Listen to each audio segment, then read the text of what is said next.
Rise and shine, my sinners. When Father Evil starts his day, he gets a little deadly. Deadly Grounds coffee has the richest, smoothest flavor you'll find anywhere. It's sinfully delicious. Once you go deadly, you never go back. Order yours at getdeadly.com. Coffee's so good, it's scary.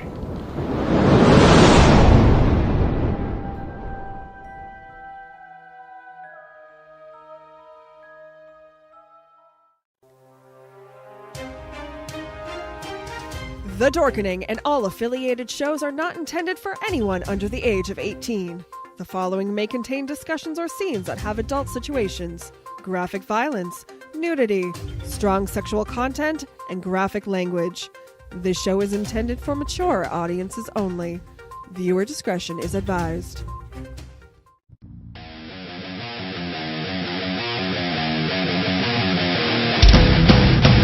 Your book of life will buy you a mild accepting. My free mind will keep me from under your spell. And when we die, you'll be another angel in heaven. But me, I'll be a fucking legend in hell. Your book of life will buy you a mild accepting. My free mind will keep me from under your spell. And when we Rise and shine, my sinners. When Father Evil starts his day, he gets a little deadly. Deadly Grounds coffee has the richest, smoothest flavor you'll find anywhere. It's sinfully delicious. Once you go deadly, you never go back. Order yours at getdeadly.com. Coffee's so good, it's scary.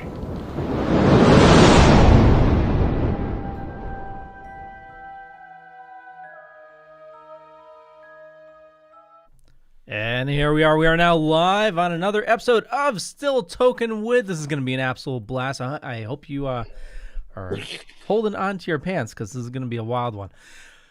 Ben and Jeff, how you guys doing? Oh, I am doing awesome. You know, surviving the survivable, I guess. Right. Yeah, pretty much. Yeah. Would you guys like to woke up breathing this morning, so I guess that's a plus. Oh, big plus, totally. Yep.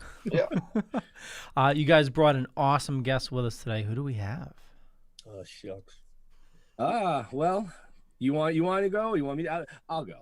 So we've got the incredibly talented Roger Kabler here with us tonight. Now, if you don't know who Roger Kabler is, you're about to freaking find out. You want to freaking find out? You're gonna freaking find out. The first commercial placement. This show was brought to you by. That's my brand. Oh, jeez. So, Roger, tell us a little bit about yourself. What the? Well, that's kind of close, isn't it? Oh, wow. I forgot about that. Hold on. I meant to do that before the show. I don't know. What was the question? There was no question. It was a statement. Tell us about yourself. That's actually a demand. And I forgot to do this too. Oh, look. This is killing me. Everybody together now. A perfect extraction.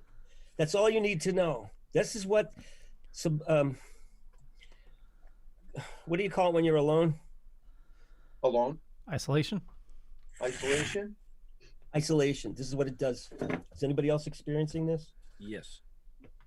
You want to talk about it? The doctor's in. Doctors with no boundaries. Do you not see my backdrop? Some people don't think that's funny. I'm letting people inside my head tonight. So I met these guys, to whom it may concern. I met these guys at a Comic-Con, and we got together and we had some fun and we had some laughs, and they asked me to do their show. So that's what I'm doing here. That's all I can tell you about our history. Great fun bunch of guys, and they just helped me with making the movie that I'm doing, being Robin. Ben played an angry audience member and hit me. And he made me. Dude, I don't want to get into the whole legal thing right now. Right. No, it was fun though. Your citation's in the mail, Ben. Right. Along with the doctor bills. Doctor. So what are we doing here? Do you want to know? What do you want to know about me? So like you touched real quick, like Roger said, we met at Northeast Comic-Con about 2 years ago. We were sitting, Jeff and I were sitting at, they call the big table with Bill Diamond. Bill had gotten up and went down to the other end of the table to talk, and in comes Roger. Now, we had never met, and he grabs a plate of food from the buffet, sits down in Bill's chair and starts eating, and looks up and starts talking to us. We were like, oh, who is this? Then he grabbed our comic book and proceeded to make the entire barroom laugh. That was fun. It's a great book, by the way. It's very, very good. No, we appreciate that. Thanks for letting me improvise too and throw in my own. That was the whole thing. I mean, it was funnier. Well, I don't know. I look at the tape and I'm wondering what the hell we were doing. Like a bunch of kids in high school doing droodles or something. We were having fun, is what we were doing. It was great fun, and that's what we're doing here, right? Exactly. I mean, this is why we have to do this. Because first of all, without the circumstance now, we are in a position to decide if we're living in a comedy or a tragedy, and it makes life a hell of a lot easier if you make a decision to be happy and laugh and spread that around. Because yikes. What was yikes? I heard a noise. Oh. Oh, it might have been me. I tagged you in a post. No, it was more like a fart. Who did that? Oh, that was me. Want some? He's drinking Pepto-Bismol. You guys have upset his stomach. Just real quick, want to let everybody know if you're interested in Robin and his project being Robin. Or sorry, interested in Roger. Roger? What the hell's in your cup, Leo? Yeah, we got a bunch of links down below or up above, and if you're interested in learning more about his project, definitely check those out. The links are right there, so it's easy for you. And yeah, there we go. Now a word from Mr. Happy. Hi, do you know me? I'm sorry. It's the Loch Ness penis. Oh. We're not really doing that here, are we? I'm sorry. Did you have a question? I was gonna say to Leo, I'm seeing things in the feed. I didn't know if we had any comments or anything. He's not funny. Get rid of him. Darren Stephen Miller says, "Hey bosses, hey Roger." Hi, Darren. Michelle says, "Hi Roger, how are you?" Hi, Michelle. Good. How are you? Good to see you. Dr. You Amy. okay? Everybody okay? You okay? Orange whip. Orange whip. Darren says, Dr. Amy can check that prostate for you. And that's okay. I got it. It's not just a sex toy. It's a pipe. I forgot I had my bag of cheese. Bag of cheese. When I was in high school, all I did was entertain people that were tripping on acid and weed by doing stupid shit. And now he entertains adults that are tripping on acid and doing weed by doing stupid shit. One thing I do in my act is I do Robin getting stoned and being in high school. And the teacher, he's so stoned.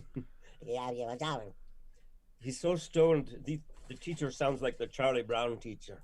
No, I haven't been smoking marijuana. What did she say? I did the 3 tabs of acid, though. Can I go to the nurse? I was going to be funnier, but the cheese got started rattling around in my throat. And you shouldn't do comedy while you're eating. That's funny. Now I have stuff on my... Oh, that's the milk of Mag. Michelle says it's smoking weed, not doing weed. Oh my God. Are you like a drug expert? Really? Well, she is my wife. Oh, Michelle. Hi, Michelle. I didn't know. I didn't know who you were. Okay. It's okay. Make fun of her. I'm sorry. I'm not a good drug addict. Where are my drugs? I told you, if you're going to put your chest up to the camera, show me your nipples. No. This is free. I'm not doing anything for no money. Start a foundation, start a telethon, and we'll do a show and telethon. You know what I'm saying? Nipples are us. Nipples are us. And men have nipples too. Yes. Don't you hate it when you get really overweight and you start feeling your boobs jiggle in the car, guys? That's not what jiggles in my car. I'm gaining weight. I've been the Easter candy and I have a thing. Yes. How come Passover doesn't have peeps? Anybody wonder about that? Wouldn't that be cool if they had like the 12 peep plague pack for Passover? You got like boils and frogs. The boils have like a thing in the middle, like a liquid, and then the firstborn, which is like a little pink. All right. Leo, did you have something to say? I saw you go. No, well, I was just saying also in the chat room, Angela Bergeron says, hey. William Pace says, hey, you fart tokers. Angela says, hey, Roger Kabler. William Pace says, Sergio says, hi. William says he's always alone. He's staring. William. You had to stare a little closer with his glass. Do you need new glasses now, Leo? You were like... right up. Can I see some of these people? Are they there? They're out there. Yeah. Where are the others? What have you done with them? Tim. I can't breathe. I can't move my arm. You know who that is? Who?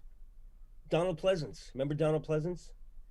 I felt something was an absolute evil. Nobody does Donald Pleasance. So, before we get too far into what you've got going on right now, which is the film being Robin. Oh yeah. Tell our viewers a little bit about maybe some of your past endeavors, ones that you would like to talk about, if there's any. I want to talk to my lawyer. Can you come over for a second?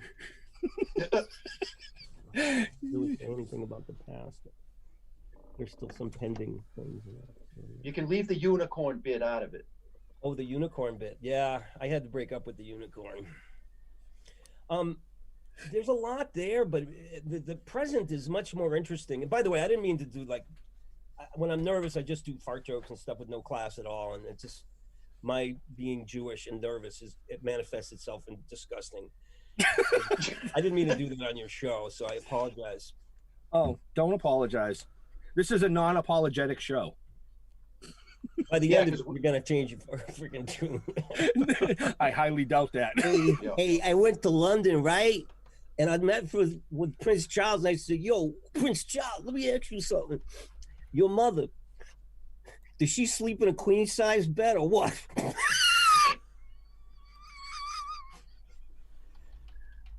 Ow! I just gave myself an embolism.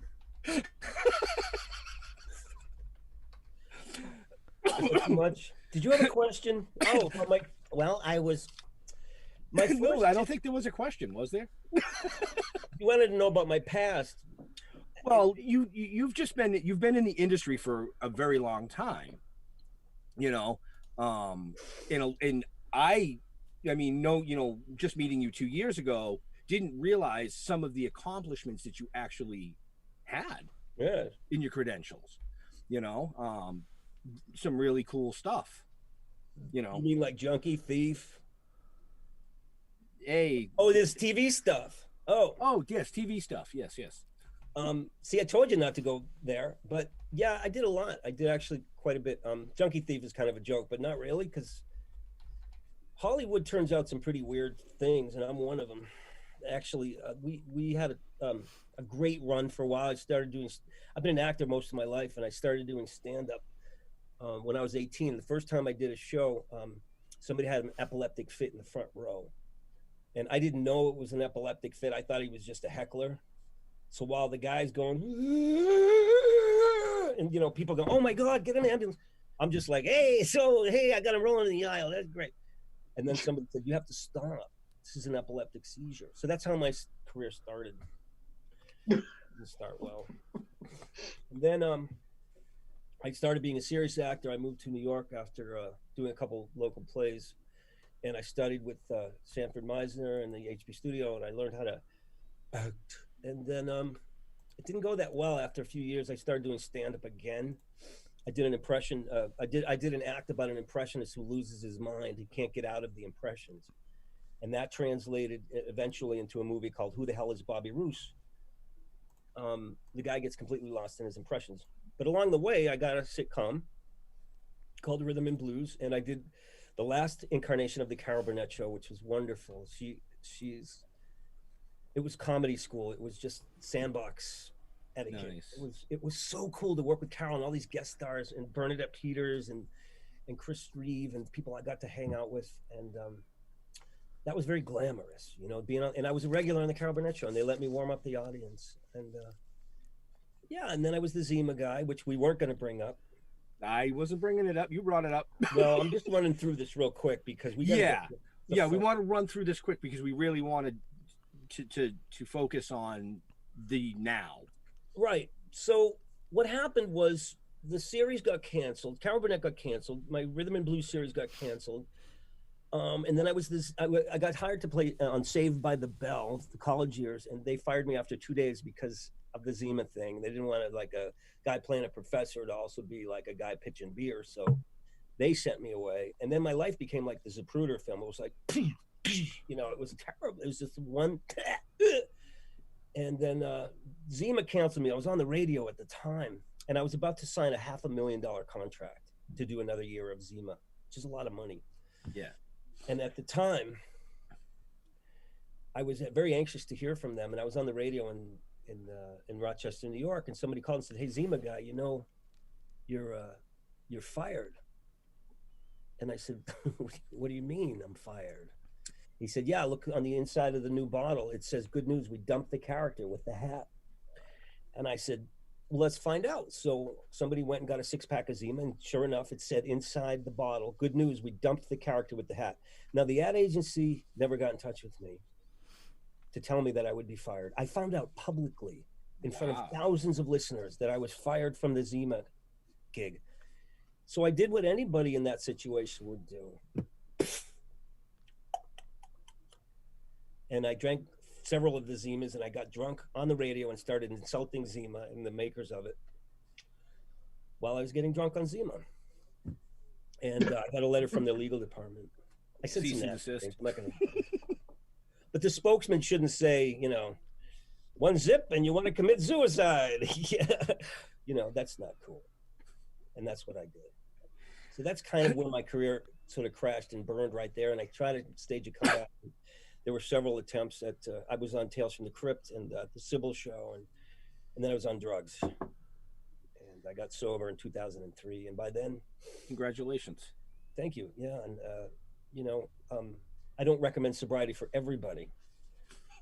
It was essential to survival. So I started doing other things like painting, and I worked at a rehab, and I ran a sober living, and eventually got back to my career, which I'm having a really good time in now. Now that's where we're current.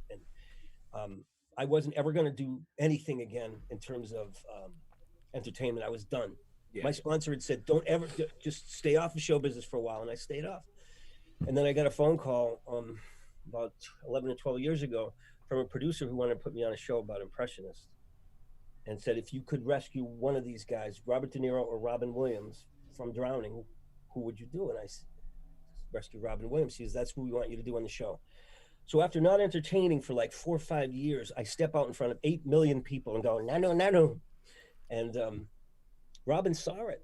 Robin saw it and he liked it. So that's, I believe, why we're in this situation we're in now, because when push come to shove, he started haunting my ass and said, I want to go back to work. And that's kind of what we're doing here, you know? Yeah. So now you actually were in another film back in, was it 2019, called Saving Robin Williams. Is this what we were just talking about? This is a different film. I signed on to that.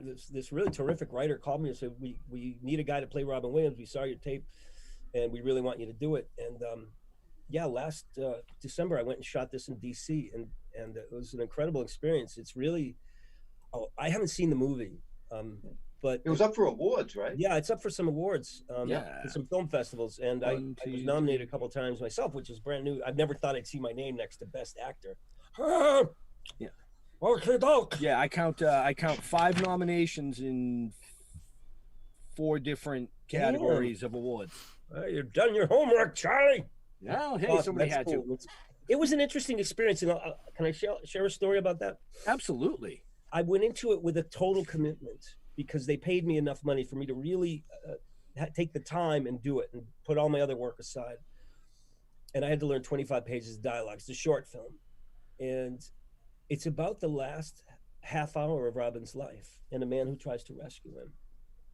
A man from the future goes back in time to try to rescue Robin Williams. He's a professor. He's a brilliant professor, played by Lawrence Whitener, who wrote the film. And I was very committed to this. I wanted to bring a lot of humor and compassion and understanding. But I was nervous because on the second day, we had to shoot a very difficult emotional scene where I'm being Robin and I'm having a family thing. And it calls for extreme emotion. And I'm sitting in the makeup chair, and these people are working on me to get me in the makeup and hair, and they've got music going, and they're like, yeah, and I'm like, I'm just trying to get ready for my job here. I'm trying to just focus. Can you please? And then I just stopped, and I said, what would Robin do? And all of a sudden, the whole thing turned around, and I was Robin looking at these 2 makeup artists as if they were angels preparing me for my trip. And all of a sudden, I got it. And I know this is kind of heavy for a comedy show, but what happened to me, the transformation of going from this asshole actor into how Robin would see these 2 makeup people who were preparing him to go on his journey to the hereafter. And I started touching them and understanding what it took to be this. And it was beautiful. And then I walked out and I said, okay, I'm ready. And they filmed it. And I've never been, as an actor, so emotionally full. And I've never cried on camera, but that's the process, you know. That's what it did for me. That's the beauty of Robin Williams. He just got to me. He showed me a better way than to be an angry actor who, you know, was trying to swat away these people, because they were wonderful. And I've dragged you all down now, haven't I? Let's have a little coffee break. Give us a quick overview of being Robin and what that story is about. So that's my movie, and it's based on my life. I was, like I said, I was just painting pictures when Robin passed in 2014. I had just moved back to Massachusetts, and his death hit me in a funny way because I was so busy trying to stay afloat financially. His death hit me in a funny way. I read about it on Facebook. I'm like, what? Robin Williams? What? And then I called a couple of people, and they said, yeah, he just died. And didn't really hit me, but people were asking me on Facebook, are you okay, man? You okay? Because I've been doing impressions of him forever, since I was 17. And I said, yeah, I'm fine. And 2 weeks later, people were asking me, you going to do a tribute? And I'm like, no, I'm just painting. I'm never going to be in show business again. And then I go into the bathroom one night, and I look in the mirror, and I made a face, you know? And all of a sudden I saw Robin right there, and I felt him, and he went right through me and showed me what his experience was to be Robin Williams at this really terrifying moment of his life. And I was possessed for about 5 minutes, so it seemed. And I was crying on my girlfriend's shoulder. Oh, yeah. And I just felt him going through me. And all of a sudden my arms felt more hairy, and everything was sort of like this. And I knew what it was like to be Robin Williams and not be able to be funny anymore. And then I decided to do a tribute because I felt Robin going, yeah, let's go back to work now. Come on, let's go. And I'm like, no, I'm just a painter. I denied him, but then he started grabbing my brushes and painting for me. Oh, yes, we can use the pastel here. And then he grabbed my girlfriend. Hello! And then I was like, get out. I threw him out. He couldn't stay and haunt me this way. And then later, like a day later, it occurred to me, like, who am I to deny Robin Williams? If it's true, and he's asking me to go back to work and help him finish his work here on Earth, whatever that is, who am I to say it's not real and to say no? So I called my manager and I said, yeah, okay, we'll do a tribute. And a couple months later, we were in a casino in California in front of 600 people, back to work. And that's how the tour started. And then I thought, I want to do this on Broadway. I want to take this to another level. And then I thought, no, this is a movie. So I started writing a movie about my experiences building a show based on feeling haunted by Robin and him very present in my life, you know? And one of the things was, you know, I was walking in the woods and before I even started the tribute, and out of my mouth, for no, just like Tourette's, just came, I miss my kids. And I was like, I'm so haunted. I don't know what to do. So I decided to let Robin go back to work and bring this joy that he brings to people. And now we're doing, like, you know, performing arts centers and theaters all over America. And I'm going off Broadway when America opens back up, because America's a ghost country right now. And I'll wait. I'm doing paintings again. You were going to say ghost town, weren't you? No, it's a ghost country. Ghost country. Yes, I drove from Florida. We're getting a little haunted now. We got a trailer Florida all the way to Massachusetts in 2 days, and very few people on the road. So I'm just like, yeah, my dick out. Let's party. We got that trailer, Leo, right? We do. Roger, would you like to introduce the trailer? I will introduce the trailer, and then I got to go talk to my landlady because I don't think she knows I'm doing a podcast. Okay. This is the trailer to Being Robin. It's only a couple minutes. This is the movie that we're working on, and we should have it done as soon as I'm done editing. Could be a year. Enjoy. I got to go talk to my landlady.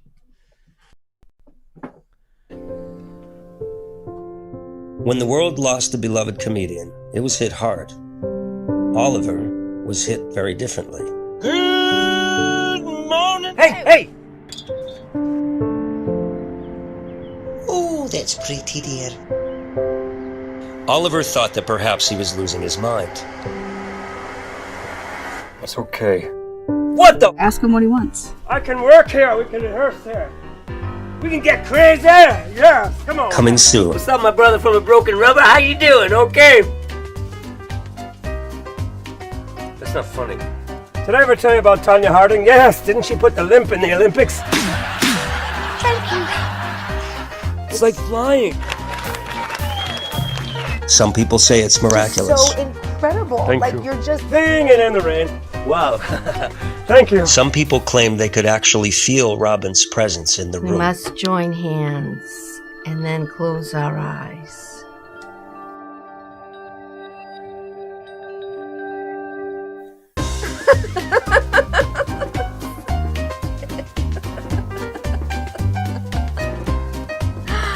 Oh wow. Other people say it's a hoax. I'm not Robin Williams, okay? Oh my god. Is it possible? Or is Oliver crazy? That's enough. I need to talk to Oliver.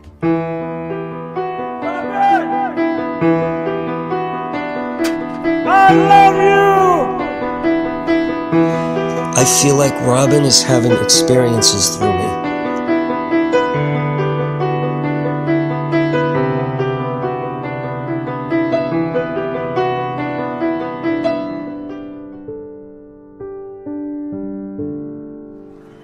Hello, India.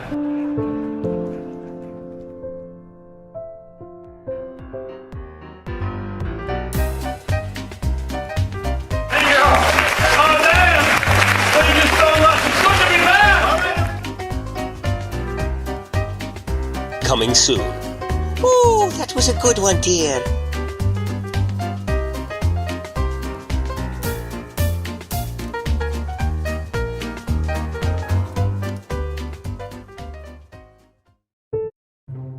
Everyone thinks because you're a zombie, you don't know good coffee. Well, they're wrong. We have very active lifestyles. It's not all wandering the countryside aimlessly or scaring passing motorists. And we all love a good cup of joe.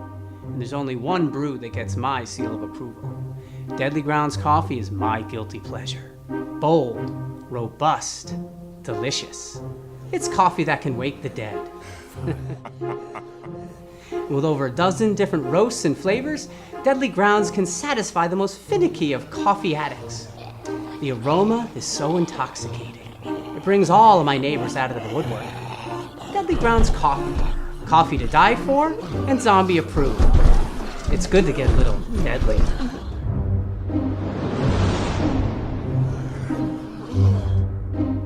Use the front door! Oh, they're so disgusting.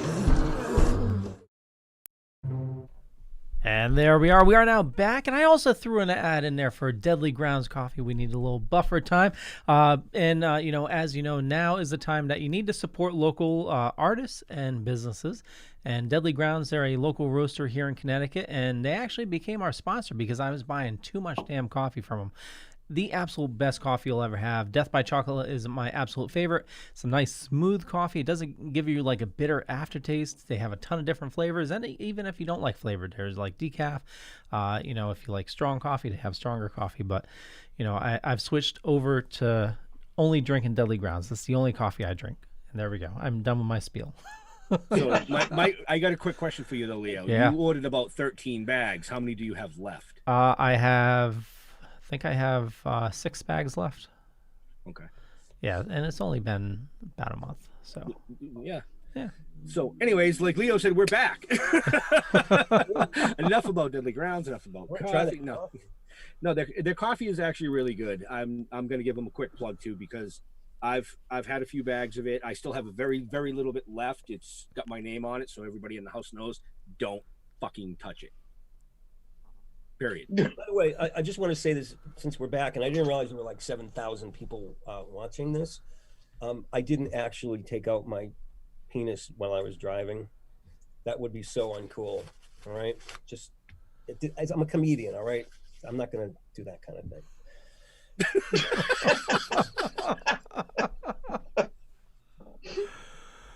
thing. Sheila Duff says Roger Kabler, sorry, I thought I had something else there. No, she gave him 5 stars. Yep. No, for what? Oh wait, nope. She just took one away. Now that's down to 2 away. I don't know. Angela is sending air hugs to Roger. Tim Jones Hi, says, Angela. Just because I said I took my penis out in the car, now I'm getting attention. See? Hey, sex sells. I didn't take my penis out, only to pee. When you're a slob astronaut and you can't stop at a rest stop, you have to have systems.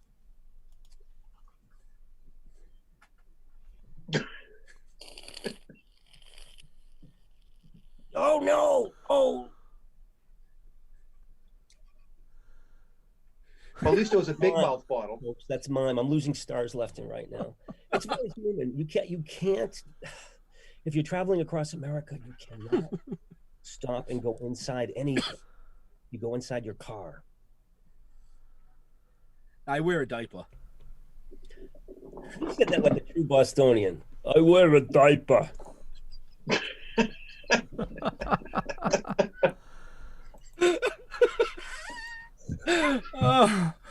Hey, by the way, guys, here's a great way to meet chicks. Go to the dog park. Your dog's a great wingman. Say, hey, baby, how you doing? And she'd be all flirty. She'd be like, oh, excuse me, did you drop your hanky? Or you could take the empty bag when your dog goes. You can go, ooh, some dookie. Yeah. Yum, yum, yum, yum. And you got the dookie monster. Okay, boys and girls. Embarrassing laughter. I know you're embarrassed for me, so you're coming up with some forced laughter, and I appreciate that because. Oh no, we've actually had the pleasure of seeing you perform live. Jeff and in Arlington. Yeah, we went to Arlington. As well as at NECC. Oh, right. Yeah, that's right. So you got to see this guy live. Period. That's all I can say. I'm like, you know, take it, Jeff. Well, when you can't get Jim Carrey. I was going to say, I saw you at. Very sane person. I have a normal life, but being cooped up here with me is a lot. My girlfriend says that I'm growing a alfalfa. Do you think? Wendy, I'm not gonna hurt you. Oh man. What were you gonna say, Leo? Well, actually, before that, Tracy Parker says, hi, guys. Laura Potter's in the chat room. Angela says, I was sending air hugs for when you were talking about seeing Robin. But if sex makes you feel better, and she leaves it off there. Tori Pritchard's joined. Jack Shipley's in the house as well. Derek Rook, David Stridge, Tony Papilia, Wesley Alley, and Christy Lynn Sadowski. Hey, Christy Lynn, William Pace, Tom Morris Jr., Daniel John as well. A bunch of people in the chat room. So if you have questions, please feel free to post them. I'm keeping an eye on both YouTubes, both Facebooks. So post them in the comments there, and I'll get to them as best as I can. And I had another comment as well, but my brain totally fried. But I just have to say, I saw you at Northeast Comic-Con, and, you know, you were performing, you know, actually right in the crowd there, and it was just amazing how you embody Robin Williams. I mean, it was just, and then hearing about your tribute, it's just amazing what you do. And I agree with you guys. You got to see him live. You know, if you're a Robin Williams fan, and who's not, you know, except Kevin. I know Kevin's not. But that's why he's not on the show. Yeah. Love you, Kevin. Yeah. I'm a huge Robin Williams fan as myself, and just, you know, seeing what you're doing, it really touched me, and you know, I absolutely love what you're doing. Thank you. You know, it's really interesting because there are times when I'm doing it when I just get completely swept up in it, and I lose. Robin asked me to get out of the way. It was a few times when I was like, you know, I couldn't quite manage what was happening. I was freaked out, and he said, "Dude, you have to get out of the way now. Let me work." And he sat me down, and I just watched him do the show from somewhere deep inside myself, and it was like flying. It's like hang gliding in a tornado. It's like it's the great high. To be Robin Williams for 5 minutes is exhausting, but once you get into it and it gets really crazy, whoa! it's just his mind is so expansive. I can just get a little bit of a little taste of what that's like. Baby, you're home now. You know what I'm saying? It's incredible stuff. Oh, don't try it at home, dears, though. Sorry. Come on in. It's okay. I'd like to thank the little people. You're welcome. Okay. I'm done. It's nothing I can get away with now because your hour's going to go like that, and people are just going to be like, "What's wrong with him?" So you still have plenty of time. Go for it. And it's the people that make it happen. When I'm on stage and there's like 300 people and they're digging it and I'm just flying, it's like I tell them it's not just a show, it's a seance, because they're creating the feeling in me that's Robin. They're creating, the laughter creates that. He feels it. I feel him experiencing life through me, which is wonderful.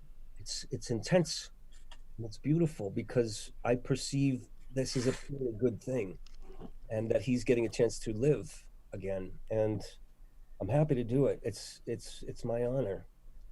And I have my own shtick that I do in the second act, which you guys have seen, Overactors Anonymous, and I do De Niro and a lot of other things.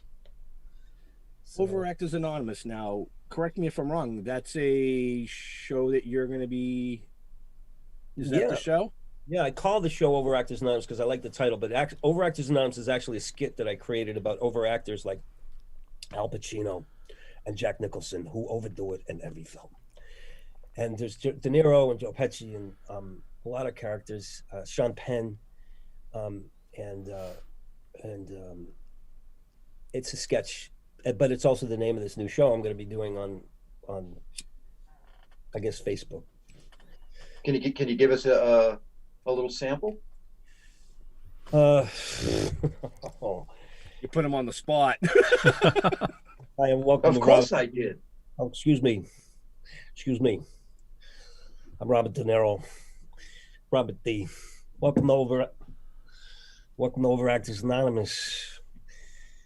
One of the reasons that I'm qualified for Overactors Anonymous is because my last film, I played a giant crab who terrorizes a New England town. Watch this.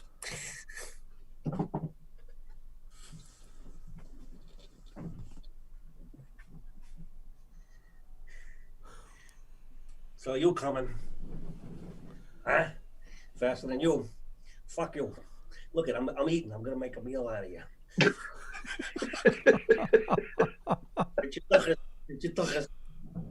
See, I'm actually on my bed right now. That's what Overactors Anonymous is about. We have all kinds of things. Christopher Walken comes in. He does early warning signs of overacting.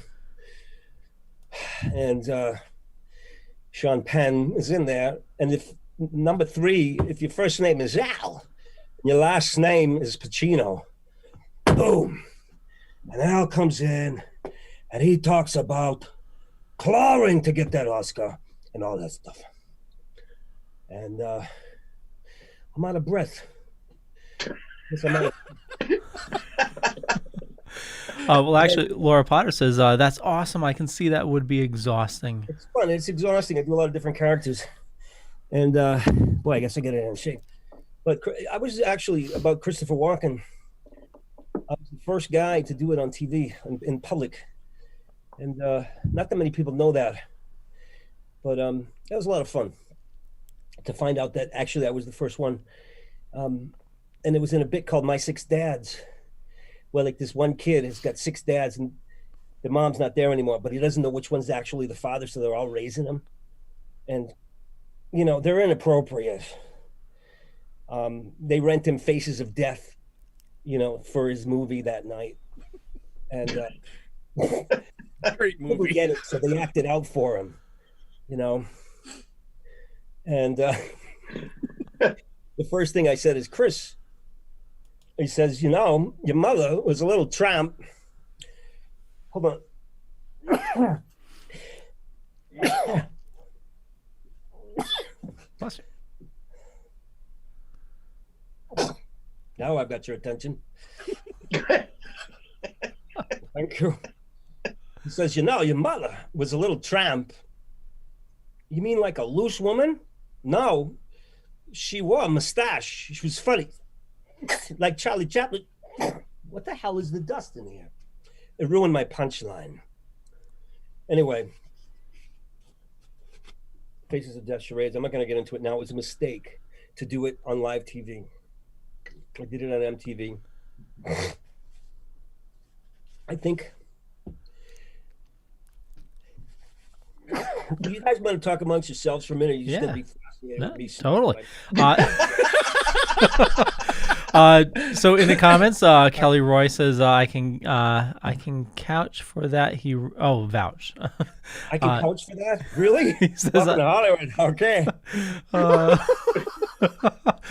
Stacy says, "Hi, tuning in now." Adam Souza says, "Naming some greats." Johnny C is in the house as well, looking good, fellas. Hey, Johnny. Yeah. Tim Jones, big influence when I was doing improv comedy. Oh, Tim Jones did improv as well. He's he does the Sour Grapes comic. Sour Grapes. Yeah. Yep. And Mark Matheson joined as well. Thank you guys. Hey, by the way, thank you all for tuning in and allowing me to display this nonsense. Well, the world needs laughter. Yeah, this is it. Right now, more so than ever. Well, one of the things about Robin was he was totally unafraid. And I like that about him. I'm very actually timid and shy, but when I put that suit on, there's some things I shouldn't repeat here, but he's very, very bold and brave. And you just got to stop editing and allow the comedy to flow. And we do need that. We need to be able to see things in a funny light, more than ever, but always. Yeah. And also there are times to be serious, but not right now. This portion of the show is brought to you by Matzah.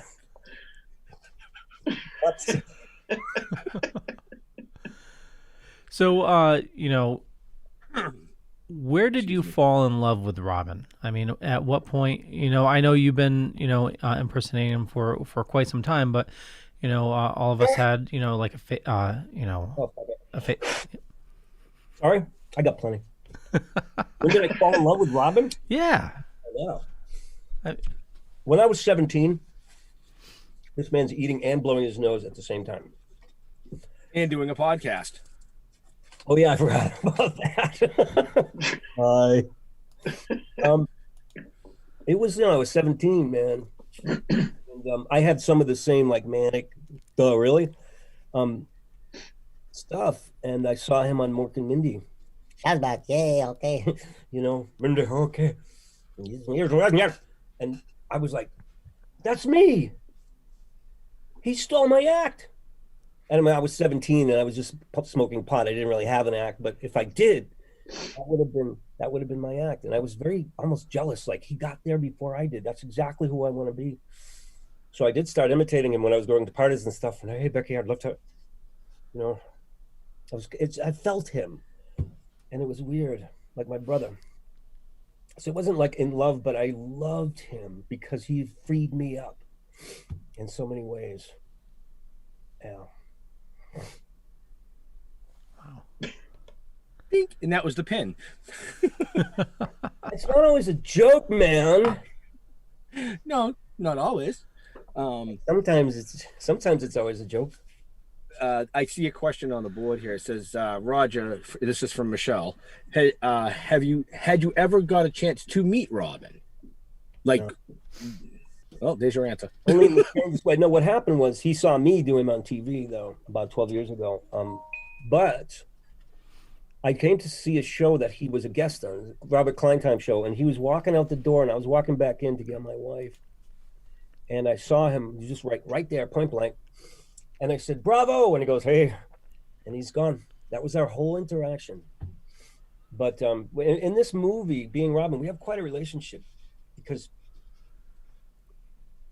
I'm unwilling at first to allow him in. I'm an artist in this movie, and I'm a serious artist. And I'm also a sociophobe. I don't like being around people. I have my girlfriend and my dog, and I'm living in the woods. And when Robin comes in and I agree finally to do the show, I'm so terrified. There's a great scene in the makeup chair where he's putting on the wig and the makeup, and I'm freaked out. And I go out there and totally fail. And then he just comes bursting through, and people are like, oh, what happened? Oh my God. And the relationship throughout the movie we become quite close. There's even a scene where I'm walking in the woods, and this is a true story. I said, Robin, you know how exhausting the show is? You know how difficult it is? And he said, hey, you know how hard it is to come back to life in your schleppy body? Okay. And that's kind of how it goes in the movie, you know. There's a relationship, and I won't tell you how it ends, but it's very, very uplifting, and emotional. There's a lot there, and I'm really looking forward to finishing it. And I also want to say this, because I have a platform here for a second. People talk about acceptance, and you know, this is where we're at. This is the new normal, whatever this is, whether it's for now, for temporary, or for good. It's really about adapting, and people are getting brilliant, creative ideas about how to communicate, how to still be with other people, how to still work. And maybe we're stepping out of the rat race and into the human race. That's it. I like that view. Yeah. Good point. Yeah. I have nothing else to say. I want everybody to be okay, but I also noticed the sky's bluer. It's just two sides to this coin. Yeah, they showed some pictures of L.A. You know, just like you know, before and after, and it's just like the smog level, just like apparently you can see the Himalayas from L.A. now. Wow. The Himalayas? It's really cleared up. Fuck are you smoking? See them from India, Pakistan, or wherever they are. But you know, nature's giving us a timeout, and that's. My mom's in a nursing home where they're having an outbreak right now. Ooh. Right. I talked to her today. She's a great comic lady, and she's 85 and she's a little confused. So she said, is there some kind of virus? Mom, I'm never going to see you again, but maybe. How you guys doing? It's day to day. You know, it can be tough. You know, we talked a little bit earlier. You know, it's a good day and then it's a bad day, and you know, you just got to shuffle through it and try and keep positive thoughts and continue to move forward. Literally, like the Thorazine shuffle through it. Well, you know, sometimes. I live alone except for the thing I'm upstairs. I was with my girlfriend and her parents for 4 weeks, so I get it. I heard your wife is a lovely, beautiful individual. I heard it. Thank you. Was that your dog? That was my dog, yeah. I was going to say, whoa. that was like right on cue. Me. Yes, no, I did not marry a dog. I wasn't going to say that. I heard things. He's seen things. The thing is that we have to learn how to say okay. I really believe that okay is the greatest word in the human language for peace, humility. If somebody comes at you and they're pissed and you've done something, you just say okay. Okay. And that's peacemaker. You can walk away with okay and thank you. I'm hoping that more and more people learn about compassion and have compassion for each other, because everybody deals with situations in their own different way. You know what I mean? And just have compassion for people. Let people be who they are. Yeah. Empathy. Leave them alone. Right. And stop judging. Stop judging. I mean, we all have to judge to some degree. Like, here comes a zombie with a knife. I'm judging that maybe it's not good for me to be on this side of the street. I'm judging. That's a good thing. In the chat room. Right out of your comic book, right? Zombies don't use knives, by the way. Yeah, what were you going to say? Sheila Duff says, Roger Kabler, the best ever Robin Williams. Oh my God. #1 to me. I'm freaking out right now. Thank you, Sheila. And he didn't even really get into it. Whoa. Oh, thank you. It's nice to hear this. Oh, man. I can take it. Thank you. Thanks a lot. I'll try. I mean, you know, I'm Some people say I'm really channeling him. Some people say I'm possessed. And I think there are moments when it's really happening. And there are moments when I'm just doing it. What happened? I'm doing an impression. I think I lost the deal here. No, we still have you. Okay. Yeah. Angela says, we're good here. This is making my day. Oh, thanks, Angela. Where are you at? Where's she at? Angela's out of, I'm pretty sure she's out of Mass. Yeah, no, I think Northern Mass. Yeah. Northern, like North Shore or North Shore vicinity? Some guy from Bill Ricketts said today, yeah, I'm in the North Shore. I'm like, dude, it's not the North Shore, all right? The North Shore is fucking Marblehead. Bill Ricketts like North Shore vicinity, all right? Like Lowell. Let's get real. You don't live by the frickin' sea, all right? Anyway, I'm sorry. Where were we? I don't know. We were somewhere between Roger and Robin. I got one for you. Do you guys want to hear a gig? A little bit? It's called The Wizard of Ours, okay? I don't know if I can do the whole thing because it's a little naughty. It's okay. It's 18 plus. I did this in my act when I'm in Massachusetts. So for those of you in the Massachusetts area, I never had a Massachusetts accent until I saw The Wizard of Oz, and I realized half the people in that cast have a Massachusetts accent, Bostonian accent. It's a twister. It's a twister, and it's coming out of Worcester. What's your name? Dorothy? Dorothy. Isn't there an R in Dorothy?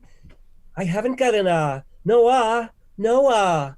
Well, let's go see the wizard. He's a wicked pisser. He'll get you an R. Yeah, you know who else is wicked? The wicked fucking witch. You wicked fucking too.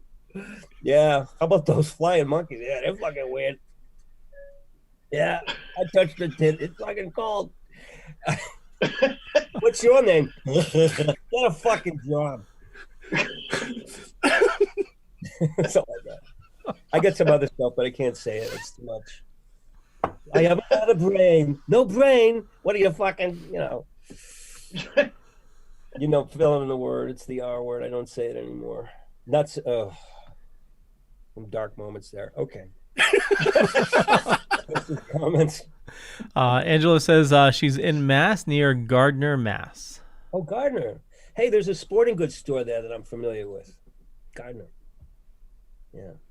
Cool. Hey, how's everything at Gardner? You guys all right? She said, we're good here. I'm a bad guy. Duh. I'm just killing time. What else is going on? I'm just killing time. What do I do when I'm alone? I mean, honestly. Well, you're not alone. Did we talk about the event you have coming up? Oh, yeah. With other people. Look at that. Hi, people. Hey, the people. Hey, people. Other events coming up. Oh, yeah. I'm doing this thing on Facebook. It's called Overactors Anonymous. It's this Saturday at 2 Eastern, 2 p.m. You go to my Facebook page, Roger Kabler, and I'll be doing an hour of sketches, and I'm going to do a cooking show. I'm going to show you how to make spaghetti-o tacos. I'm going to kind of mukbang it a little bit on my suit, and just kind of slop it up. And whatever, it's going to be a regular show. I want to be able to reach people and to just be stupid. And I'll remember that we got to take a break from the stuff that's going on and just breathe. And, I'll be as ridiculous as you need me to be just to take you to that place of whatever, I got a new bit too. I don't know if anybody's going to like it, but it's the Boston Acromegaly Boys Choir. Acromegaly is giantism, for those of you that don't know. My son says I can't do this publicly, but I'm going to break it out. This is the premiere of the Boston Acromegaly Boys Choir. I'm newborn king to see pa-ra-pa-bum-bum, blum. I am a poor boy too, pa-ra-pa-bum-bum. Nobody's laughing. And they have sopranos too. I give my gifts to you. Pa-ra-pa-bum-bum. Hey, does that song make you feel a little gay when you hear it on Christmas time? That's my penis right now. Oh, God. Oh, as long as you're not going to be playing the little Hummer boy. Oh, that's because of my therapist. Y'all didn't see that one, but Leo shut his eyes and shook his head. What are the folks at home saying? I'm glad you said it, not me. Hey, if we got one person to sit on their couch, watch this, and laugh tonight, then we did what we set out to. Let's try this. Ask them outright. If you sat on your couch and you laughed at one freaking thing that somebody did tonight, just chime in and say, I did. It would be nice to know. Otherwise, tell me what you think. If I went too far, if these guys, pushed me over the edge. They wanted me on the show. I showed up. This is what I do. They know what I do. Well, like we said at the beginning of this world needs laughter right now. And who better to give it to them than? It's not your fault. It's not your fault. It's not your fault. Stop blaming me. Leave me alone. Let's have group therapy. Who wants to be a therapist? Leo's a good therapist. Leo? No, I need a good therapist. I'm drinking it all.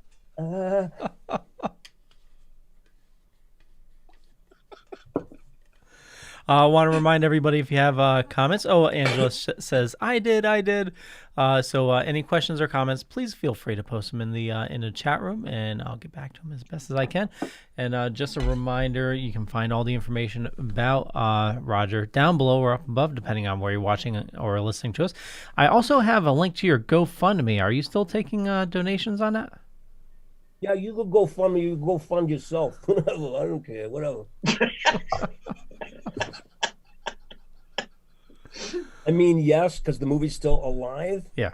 But what I'm planning on doing is gearing up to do I have a cause here. It has something to do with feeding kids. Hold on. It's a world hunger thing. And I have the name of it here that I'd like to share with you. I'm going to be, the World Food Program. So eventually any money that I'm collecting will be going to that. So no, I wouldn't take any money from GoFundMe. I wouldn't encourage it, but I appreciate you bringing it up. But I'm going to do a little bit of a telethon thing, and some of that money will go to me. I'll figure out a good split because I don't know how I'm going to pay my rent in a month or so. But I don't want to beg. But I'm an entertainer. I applied to Actors Relief Fund. If they turn me down, I will be eating the SpaghettiOs out of the can in the side of the house. And don't feel bad. I'm just saying. I hate to freaking beg. You know how bad it feels? Like, can I have your money? I'd rather work for it. I mean, I could work for it. I'm turning tricks outside of Dunkin' Donuts right now, and it's working out pretty good. The mask, there's an obstacle with the mask. You got to cut a little. No, I don't want to get into it. And you prefer the regular donuts, not the ones filled with jelly? I don't think you've ever seen. My mind just went. That's like, wow. I'm like, I wonder if you could even a jelly donut. I haven't tried that. I've had Jell-O. My wife, my poor second wife, she goes, "What happened to the Jell-O? What did you do to it?" I'm like, I was alone and I was lonely. And she goes, "Well, get your own bowl. Don't use the family bowl." There was a pumpkin thing too a ways back. That was weird. Oh man, ladies, when you leave the house, we're looking for stuff to do. Sometimes it doesn't, and I know you girls, all you ladies do it too. When we leave the house, it's like a treasure hunt. No, it's Where's the coffee scoop? The coffee scoop's fun too. This does a lot of different things. It looks bigger than it is too. It's really actually not for me. The thing with the pumpkin, can I be candid? Sorry. That was the stupidest thing said all night. The thing with the pumpkin is, like, if you're a bachelor and you don't have kids and you buy a pumpkin and there's no real point in carving it, there's something you can do. and that is just cut a hole in it. Don't take the top off because the gushy stuff's really a good time. Here's the fun thing, though. After you're done, and your friend comes over and says, "That's a weird jack-o'-lantern, Bob."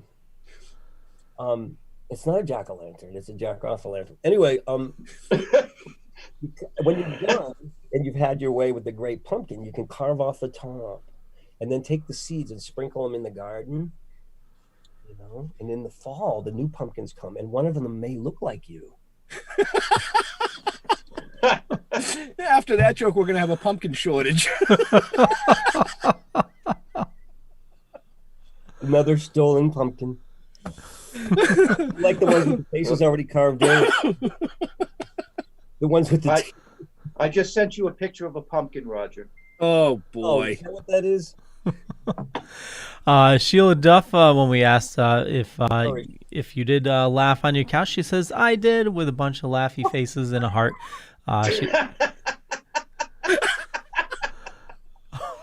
Oh my! Is that not for everybody? I'm sorry, Sheila. And she says, "Locker room in here. It's horrible." Sorry, Leo. What? No, it's fine. She also says laughter is a powerful medicine. It is indeed. Well, that's what this whole show tonight was supposed to be about. It was supposed to be able to touch on Roger, not touch Roger, touch on Roger's career, his accomplishments, things that he's got in the works, but most of all, the whole movie, being Robin. I can't wait to see that, man. I am so psyched for that. We've got some really cool footage. You know the picture of me in the striped shirt and the suspenders that's on the Facebook page? That's actually from the movie. That's a still taken from the movie. That's the first time I go out as Robin, and he doesn't show up, and then he does, and it's like, yeah, it's a very powerful movie in a lot of ways. I just need to finish it, and it scares me because I have more to do. I want to finish it in a real way, and I don't have all the footage I need, but I'm getting there. It's going to take time. Yeah, we've noticed he came out a little bit tonight, but I feel like you're fighting him. You're holding him back. What are you saying? You don't want me to go far because we all. I mean, you think I'm dirty? You know what happened? Since we've gone to the pumpkin, can we go a little bit further? Oh yeah. Sure. Let's go to the pumpkin patch. This happened. This is Robin. This is why I'm not cutting loose tonight with Robin necessarily. Some lady in the audience that was drunk one night, she goes, and she's sitting there with her big husband, and she goes, "Why don't you come down and have a drink with me?" And I said, "Oh, I don't drink anymore, but I bet I could eat you under the table."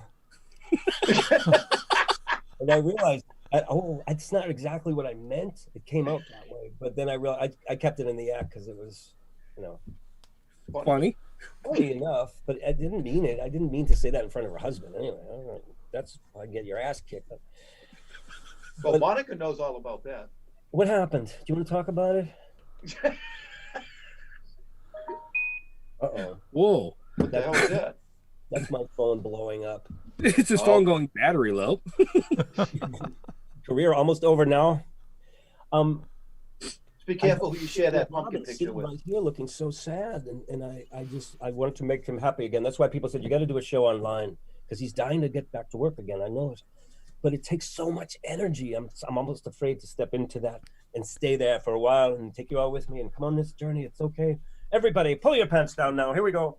It's just because he's so naughty, way past what I could imagine.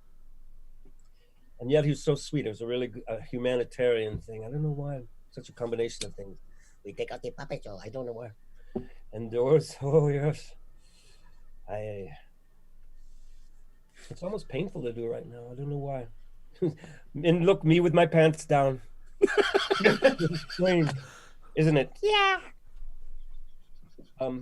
You talking to the little people?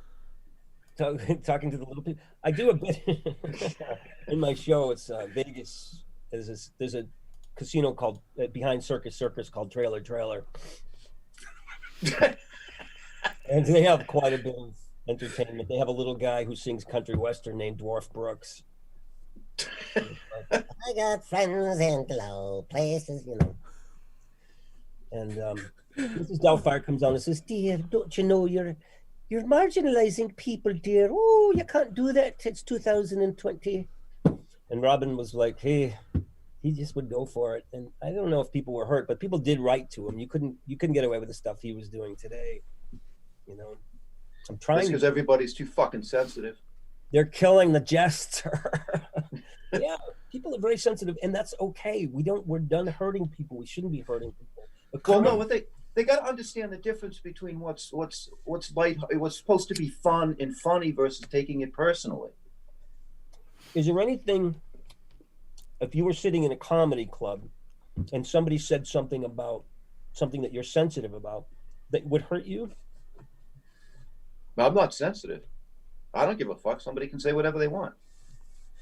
Especially in a comedy club. Especially in a comedy club. That's where we go to get away from all the other stuff and right, and laugh at ourselves. And you know, I think there's two sides to the coin. It's like, yeah, my son said every time you do a black person, you're doing a minstrel show.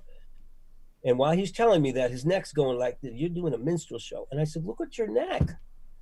You're doing it right now, and you don't even know it, black lady." And we had a little fight about that. But he's right. To some degree, every time we see somebody that's not us, we're doing a lampoon, and that may be hurtful. Enough people are suffering that I need to pay attention to what he's giving me a great lesson. We have 3 minutes left, or did you have a question? I was trying to get Leo's attention. Oh, Leo, Brady Bunch down here wants your attention. Well, actually, Brady, it's this way to me. Got you set up, you're stacked. It's over here.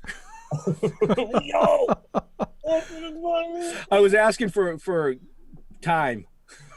Yeah, I'm connecting with the guys in about 20 minutes. All right, so yeah. we have 3 to 5 to Yep. wrap up. Yeah, Oh, let's yeah, wrap totally. this up. Yep. Do I have any other questions? I mean, I recognize that I'm just out here fooling around. I can't do Robin Full Up because of my landlady. That's the truth. No. Well, no, people are going to have to just go see you when they can, when things loosen up, you know. Or tune into your new show. Right.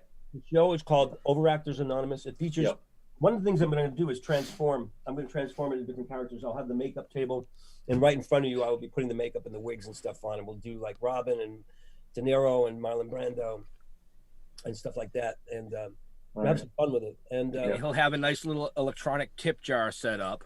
So maybe you can help him get, the ramen noodles or the SpaghettiOs. I don't know if I'm going to do anything with money right now, but I do want to do something. I would like. I'm not going to bring it up now, but I think if the show starts to take off and we get a collective of people, did I just spit that onto my Mac? Oh.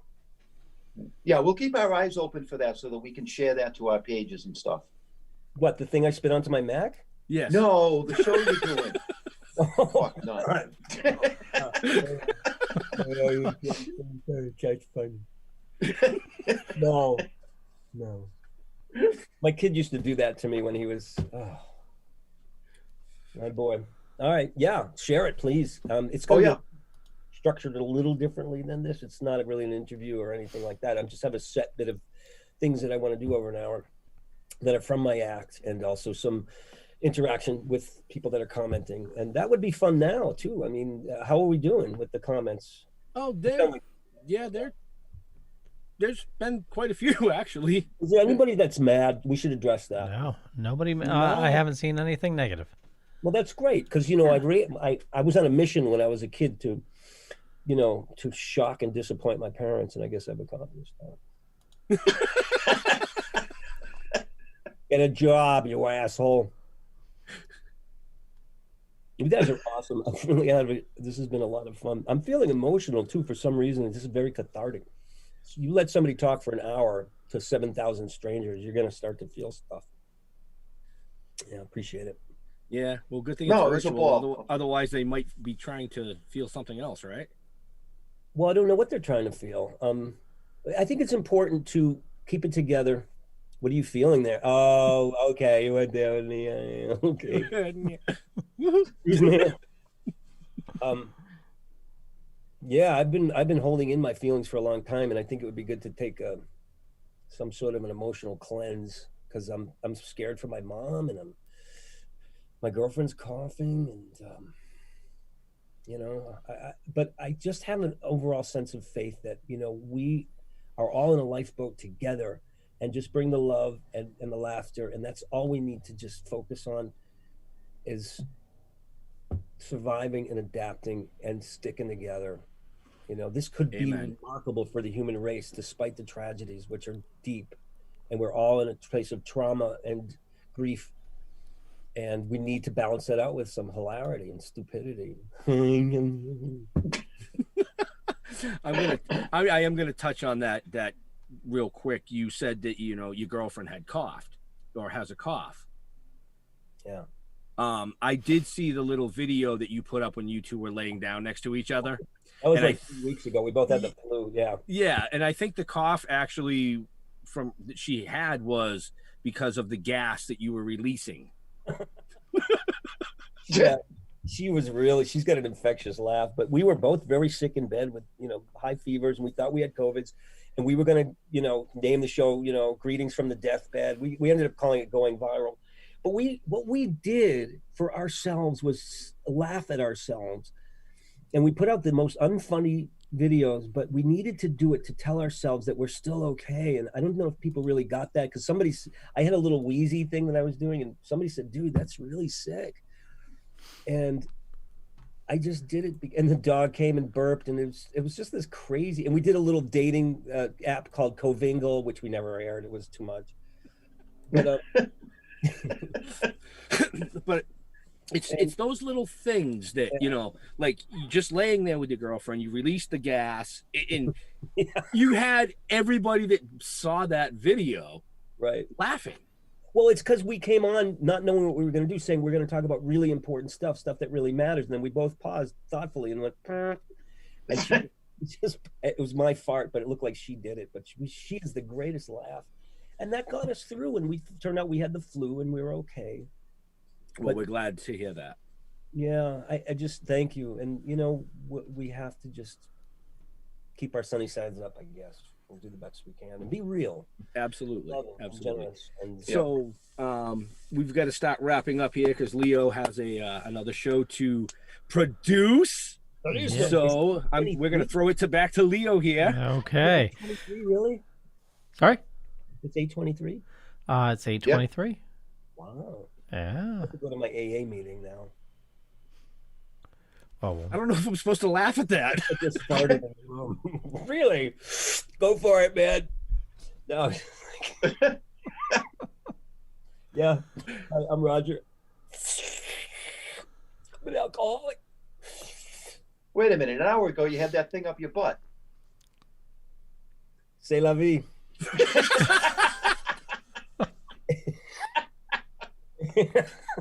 Oh my God. It's a butt plug. It's a bong. It's a butt plug. It's a bong. It's actually a coffee scoop. I thought we determined it was a helmet.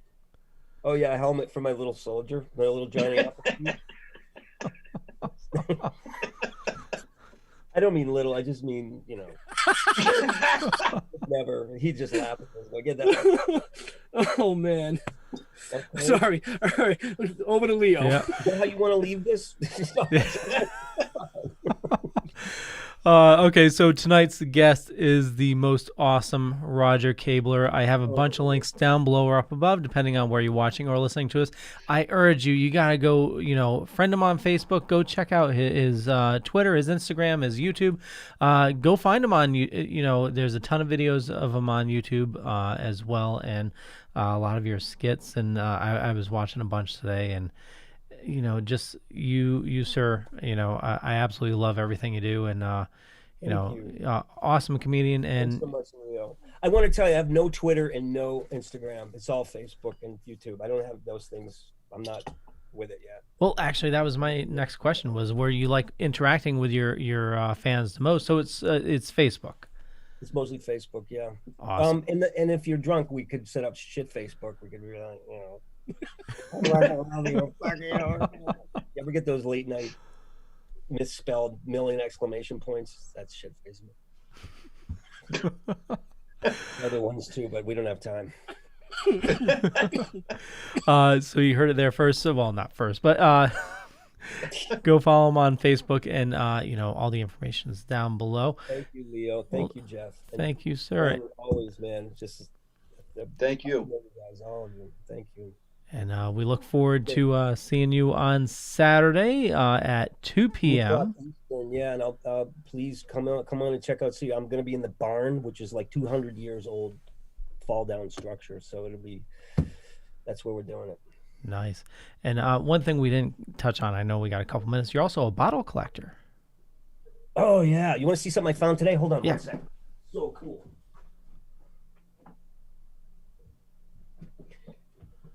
This is in 5 feet of dirt. It's a cobalt inkwell. Oh wow, that's nice. Crazy. That's one of the coolest things I ever found. That's what I do when I'm down in the dumps, I guess you could say. There's dumps all over Hawkinton. I found a bottle from 1846 today. It's 170 years old. What do you got there? Is that Dr. John's? Is that a Dr. John's? No, this is a Hicks Capenine for headaches, colds, crip, etc. You got to lay off that stuff. It's good stuff, though. It's old too. That's where'd you get that? Leo mentioned bottle collector. My grandfather was a bottle collector. No way. 2 of my uncles know a lot of the bottle sites around here, but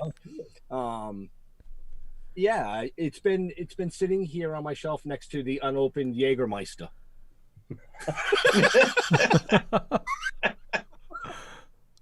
Right. Well, they're there for break for emergencies. Right. Cool. I can talk more about it. That's kind of funny. My grandfather was a bottle collector too, but more of a full liquor bottle.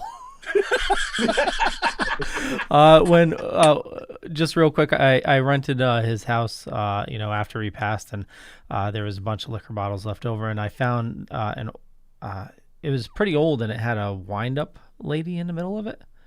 It was weird. Yeah, it's like a dancing lady. You wind it up, and she dances in the middle of the in the bottle. In the bottle, yeah. I've never heard of that. What godforsaken year is that from? I got it in a closet downstairs. I'll take a picture and I'll send it to you. That's cool. Yeah. That's very cool. The Lost Weekend collection. Yeah. On the next episode of Still Talking With, Roger Kabler comes back and we discuss bottles. There we go. An hour of bottles. And what you can do with them. This bottle's too big. This bottle's too small. I do love the old inkwells though, Roger. That's awesome. That's a great find with the cobalt. And I collect insulators too. If you ever see a cobalt insulator, this color, I would get in touch with it. That's the holy grail. This one's very cool because it has some patina, rainbow patina on it. Yeah, it's a nice bottle. It's very nice. It's very nice. It's a nice bottle. Pretty good. Nice. This is this. Do you hear what I said? Do you hear what I said?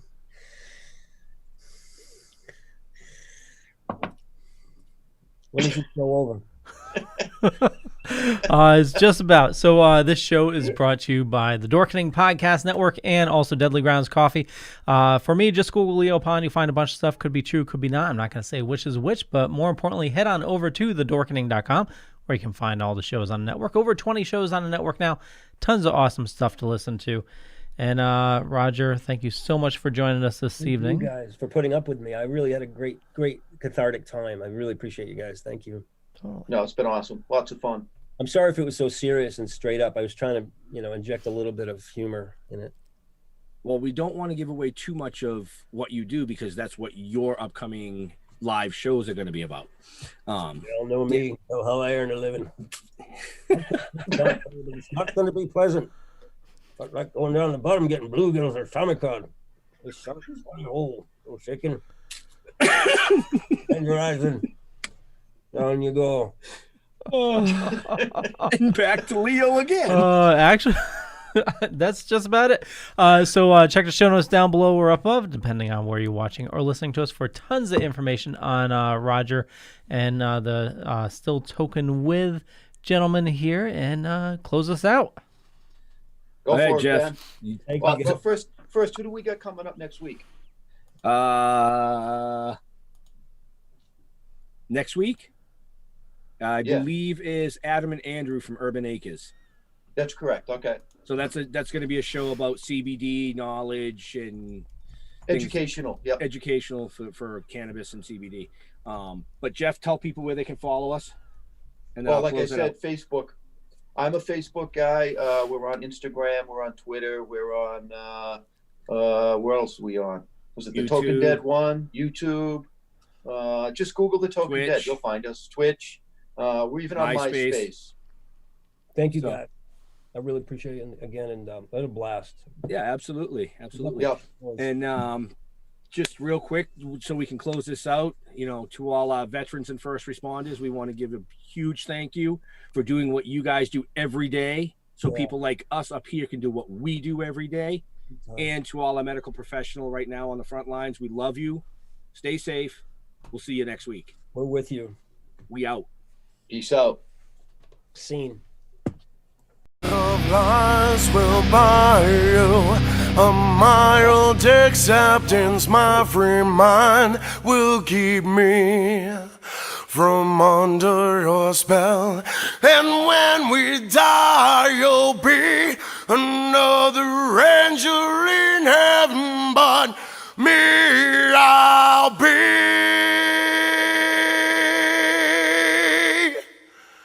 a fucking legend in hell.